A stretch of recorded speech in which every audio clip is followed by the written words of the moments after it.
Hi welcome to Vizag daily log. Vizag daily లాగ్లో ఈ పొనగంట కోసం మీకు చెప్తాను. ఎందుకంటే ఈ పొనగంట కూర మనకు ఆషాఢ మాసంలో వర్షాకాలంలో మాత్రమే దొరుకుతుంది. ఉత్తప్పుడు దొరుకుతుంది అంటే ఎక్కడో రేర్గా దొరుకుతుంది. కానీ ఆషాఢ మాసంలో కంపల్సరీ, ఎందుకంటే పొలాల పక్కన, చెరుకు తోటల పక్కన, ఇది కాలువల పక్కన ఎక్కువ ఇది మొలకెత్తుతుంది. ఎందుకంటే గడ్డితో పాటు ఇది కూడా పెరుగుతుంది. గడ్డిని వేరు చేసి దీన్ని కట్టలు కట్టి వీళ్ళు అమ్ముతున్నారు. కానీ మేము చిన్నప్పుడైతే మా అమ్మాలు గేదెలకి గడ్డి కోసుకొచ్చేవారు కదా, అందులో ఉండేది. దాంట్లో వేరు చేసి ఇదొకటి, తూటుకూర ఒకటి, అంబలకాడ ఒకటి. అంబలకాడ అయితే మేము వండుకునే వాళ్ళం కాదు. ఇక్కడైతే కొంతమంది మరి అంబలకాడ కూడా వండుకుంటున్నారు. అది దేనికి బెనిఫిట్టో కూడా నాకు తెలియదు. కానీ మేమైతే అది ఎప్పుడు వండుకోలేదు. తూటుకూర, ఈ శాసలేసి కూర, అలాగే ఆషాఢ మాసంలో కొన్ని రకాల ఆకుకూరలు అయితే మేము వండుకునే వాళ్ళమి. ఇదైతే పొనగంట కూర కంపల్సరీ. ఈ కూర శాసలేసి కూర ఒకటి, తూటుకూర ఒకటి, పొనగంట కూర ఒకటి, ఇవి ప్రకృతి నుంచి వచ్చేవి తప్ప ఎవరు విత్తనాలు వేసి పండించేవి అయితే కాదు. ఎందుకంటే చేలల్లో అయితే వీటికి ఇవే మొలకెత్తుతాయి. అందుకనే వాళ్ళు వండుకున్న మనకి ఆరోగ్యము. ఇది పిండి వేసి ఏదో లేకపోతే ఏదైనా మందులు వేసి ఎవరు పండించరు.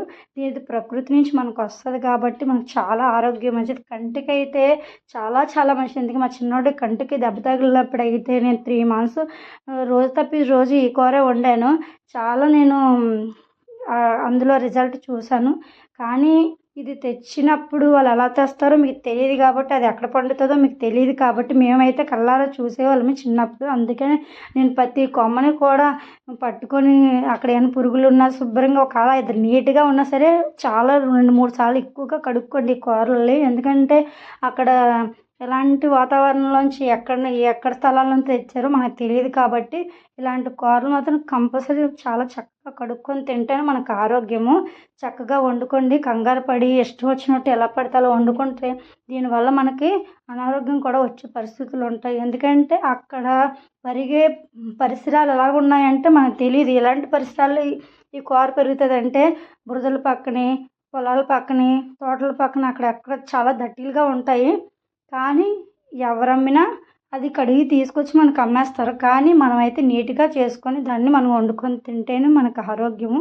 పిల్లలకి ప్రత్యేకంగా చిన్నపిల్లలకు పెట్టండి. పెద్దవాళ్ళ కంచి ఎవరిని తిన్నా కళ్ళు అయితే చక్కగా నీట్గా మంచి రిజల్ట్ చూస్తాము. తాతలు, మామలు వాళ్ళు కూడా 80 సంవత్సరాలు, 100 సంవత్సరాలు వచ్చినా ఎప్పుడు కళ్ళద్దాలు అంటే వాళ్ళు తెలియదు. కానీ ఇప్పుడు చిన్నపిల్లలకే చిన్నప్పటి నుంచి కళ్ళద్దాలు పెట్టుకుంటున్నారు. ఎందుకంటే కళ్ళు ఎఫెక్ట్ అవ్వదు. ఎందుకంటే మన మాంసాలు, మటన్లు, చికెన్లు తినడం వల్ల మన కళ్ళు ఏం బాగోవు.